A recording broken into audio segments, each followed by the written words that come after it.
someone you love lose their will to live, and you feel that your breath will fade away with theirs. In 2016, my husband, a brilliant doctor, athlete, and father, was diagnosed with rheumatoid arthritis. Every joint in his body screamed in pain. Every day, I would massage his hands and feet so that he can stand and hold a pen to write the prescriptions. One morning, as I held his hand, he looked at me and said, "I will never be the same again." And in that moment, I realized it was not just his body that was giving up, his spirit was. Something inside me could not accept this. I gathered courage and hope and asked him, "What will make you jump off this bed again?" He looked away and then said softly, "Adventure sports." I froze. This man, who could barely lift a cup, wants to ski on the snow-covered mountains.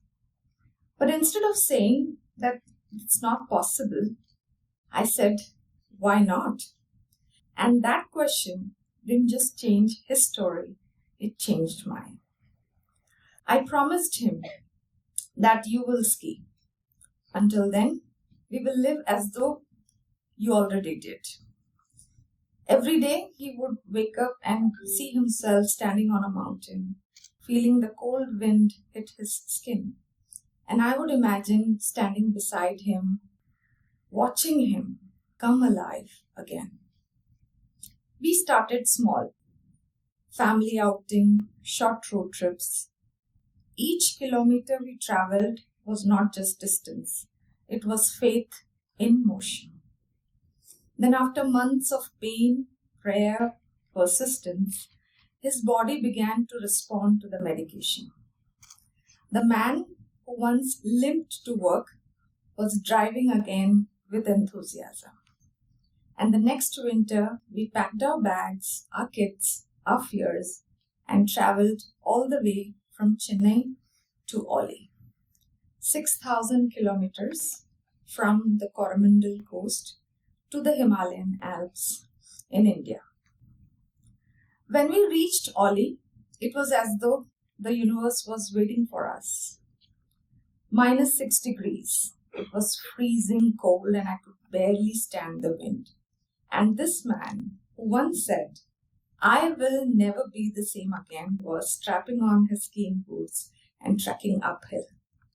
I watched him climb, having my 6-year-old son on his shoulders, and that image is burnt in my heart forever. And that day I realized that aliveness is not the absence of pain, it's the presence of purpose.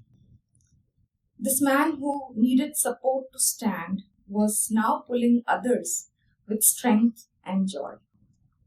We often feel that aliveness is all about our heart is beating, our lungs are working, our schedule is full, we are busy. But true aliveness is when our spirit is breathing through our actions. When we do something and our soul whispers, "Yes, this is why I'm here." That day, our car traveled thousands of miles, but we traveled much further.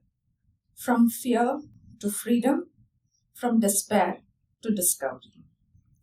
The journey to Himalayas was not about conquering that mountain. It was about reclaiming life. One breath, one belief, one bold decision at a time. Today, when I look back, I feel aliveness cannot be found outside of you. It's not in your success, it's not on the mountains, and it's not even in regaining vitality. It's a choice that you breathe life into every moment, even when life is knocking the wind out of you. So today, if I want you to take something, is this: don't just survive your life. Breathe it, live it, be alive. Thank you.